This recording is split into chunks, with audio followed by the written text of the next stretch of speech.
नमस्कार। S news Bhopal Madhya Pradesh में आपका स्वागत है।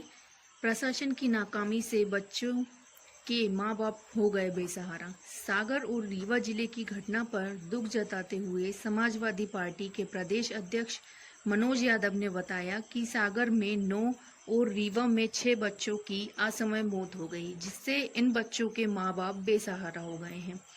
समाजवादी पार्टी के प्रदेश कार्यकारिणी इन परिवारों के प्रति अपनी संवेदनाएं व्यक्त करती है। हमारी मांग है कि इन मृतक बच्चों के परिवारों को कम से कम सरकार 25-25 लाख रुपए की आर्थिक सहायता दे। प्रदेश अध्यक्ष श्री मनोज यादव ने प्रदेश कार्यालय में इन मृतक बच्चों को श्रद्धांजलि भी दी। इस मौके पर पार्टी के राष्ट्रीय प्रवक्ता और प्रदेश प्रवक्ता कार्यालय प्रभारी वरिष्ठ नेता यशपाल यादव समेत 2 दर्जन से अधिक पदाधिकारी मौजूद थे। कलेक्टर एसपी हटाने से घटनाओं पर नहीं लगेगी रोक। श्री यादव जी ने कहा कि सागर में हुई घटना के बाद मुख्यमंत्री डॉक्टर मोहन यादव ने एसपी और कलेक्टर को हटा दिया, लेकिन इससे घटनाओं पर लगाम कैसे लगेगी। लगातार धार्मिक आयोजनों में गंभीर घटनाएं घटित होना सरकार और प्रशासन की कार्यप्रणाली पर सवालिया निशान खड़े होते हैं। घटना के बाद स्थानीय प्रशासन ऐसी घटनाओं पर पर्दा डालने के से बाज नहीं आता है। वह एक घटना घटित होने के बाद औपचारिकतापूर्ण कार्रवाई कर भूल जाता है और फिर अगली घटना होने का इंतजार करता रहता है।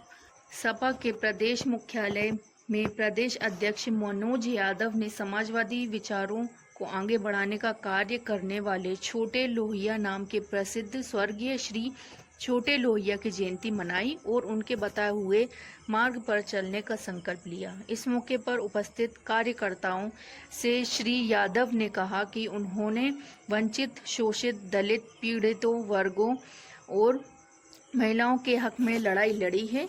उनके मुद्दों को हर मंच पर उठाया है। हम सभी उनके विचारों को आगे बढ़ाने का काम करेंगे। सर, सागर जिले में जो स्कूल में शिवलिंग बना रहे थे बच्चे, जो घटना हुई आपके थ्रू में देखते हैं और किसकी गलती आप मानी जाती है? इसमें पूरी गलती प्रशासन की है। सबसे पहले हम जो मृतक हमारे 9 बच्चे हुए हैं, रीवा में भी इससे एक दिन पहले 4 बच्चे मृतक हुए थे, उनको श्रद्धांजलि देते हैं और उनके परिवार को वो भगवान ये दुख की घड़ी में दुख सहन करने की शक्ति प्रदान करे, ये कामना भी करते हैं।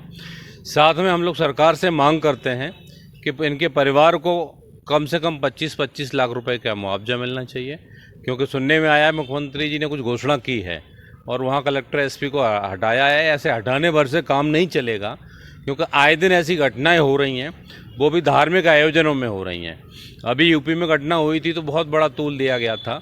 इस घटना को कहीं दिखाया भी नहीं जा रहा है और प्रशासन हाथ पे हाथ रख के बैठा हुआ है, क्योंकि अगर आप देखेंगे तो हर जगह ये हम लोग जो मध्य प्रदेश है हमारा, ये धर्म का प्रदेश है और यहाँ पे हर हिंदू सावन का महीना चल रहा है तो शिवलिंग बनाएगा, कुछ भी करेगा, लेकिन प्रशासन की जिम्मेदारी बनती है कि वहाँ उचित व्यवस्था करे। अगर कोई बिल्डिंग है, चाहे पर्सनल हो या सरकारी हो या मंदिर की हो, अगर वो जर्जर स्थिति में है तो वहाँ सावधानी बरती जाए या उसको खसाया जाए या उसकी उचित व्यवस्था की जाए।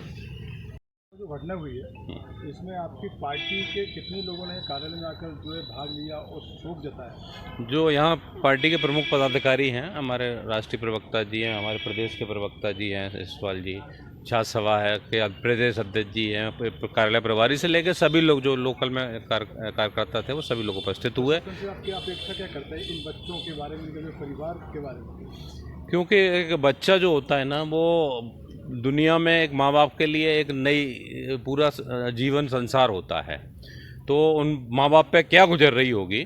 तो सबसे पहले उनके लिए कम से कम 25 लाख रुपए प्रशासन उनकी मदद करे और उनको सांत्वना दे, और अगर ज़रूरत पड़े तो आगे ऐसी कोई भी घटना ना हो, इसके लिए उचित व्यवस्था की जाए।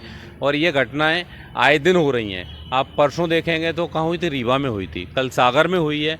इसी तरह डेली कहीं ना कहीं हो रही है, लेकिन खबरों में नहीं आ पाता है। और ये बहुत बड़ी घटना है। एक साथ 9 बच्चे, आप सोचिए, एक दीवार में दब के मर जाना, कितना असंवेदनशील शासन है कि इन चीज़ों पर ध्यान नहीं देता है, जबकि हर चीज़ का रिकॉर्ड उनके लेखपाल पटवारी से लेके प्रशासन के पास रहता है।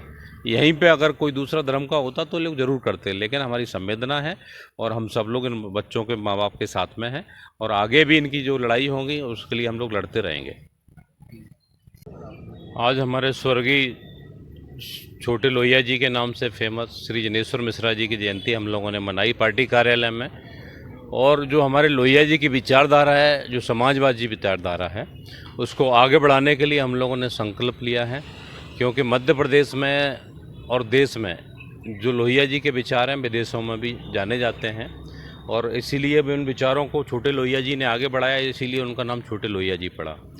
चाहे दलितों की बात हो, चाहे पिछड़ों की बात हो, चाहे अल्पसंख्यकों की बात हो, चाहे महिलाओं के हक दिलाने की बात हो, सबके लिए आदरणीय लोहिया जी ने मंडल कमीशन की बात हो, सभी मुद्दों को आगे बढ़ाया।